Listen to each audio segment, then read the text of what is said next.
I'm here with two amazing cars, the new M3 and the new M4, in fantastic colours. But to talk us through these cars, the product manager for them, James Thompson. This is our 6th version of these. It's 35 years since the first version came out, and this is the best one yet. This is a performance car, but it's got to work on the road and on the race circuit as well. And more importantly, it's got to look like an M car. When I look at the front, I see quite a lot of carbon fibre as well. That's kind of looking like a race car as well, isn't it? Exactly. These cars have got carbon exterior pack, so these breather areas on the front, the brake ducts are converted to carbon fibre. We've got carbon fibre mirror caps, spoiler and diffuser on the back, so it's dripping in carbon fibre now. And it's a lot different, isn't it, from the predecessor cars as well? How much difference is there? Pretty much everything. The most important thing is the engine. So whilst it's still a 3-litre 6-cylinder engine, we've now got 510 brake horsepower. It's much more torquey, it's more responsive, it's a much quicker car. Importantly though, it still sounds amazing. We've made the chassis a little bit stiffer.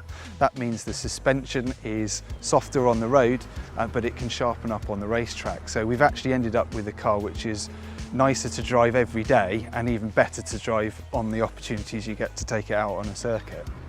Both cars now have 510 horsepower, so we have a competition version of this car for the UK market. It's now an 8-speed ZF gearbox, but it's heavily tuned. The ratios and the programming of it are very specific to these cars. The engine also has gone up 100 Newton meters of torque, so 60 horsepower more, 100 Newton meters of torque. All of that comes through in the responsiveness of the car when you're in the right gear. With those big figures, you need to be comfortable, I'm assuming, so the carbon bucket seats for me are quite adjustable and they're actually very comfortable as well. They're a lot different than what we've had in the previous models, aren't they? They definitely are. I mean, we've gone to great lengths to develop these carbon bucket seats. They're still actually really comfortable. These are the ones I'd pick to drive in every day and also for when I want to take it on a track. They're absolutely mega.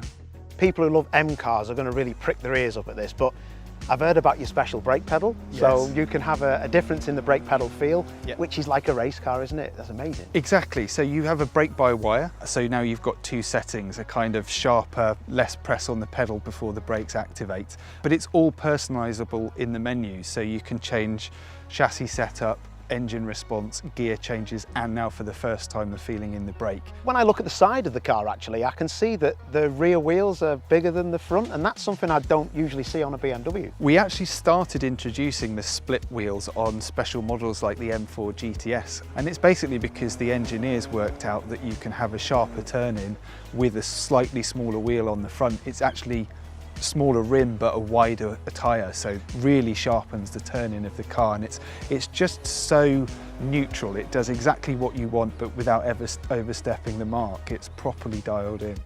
With these cars, they will come in different body styles as well, won't they? Yeah, we've got the saloon and the coupe here, so these cars are going to be available from March 2021. There's a convertible version of the M4 coming a little bit further into the future, the very first M3 Touring as well. So all in all, a fantastic car on the road, but if you fancy a little lap round the track, this is the car for you, either of them. Definitely, that's what an M car should be. It has to do both of those things and it has to do them well.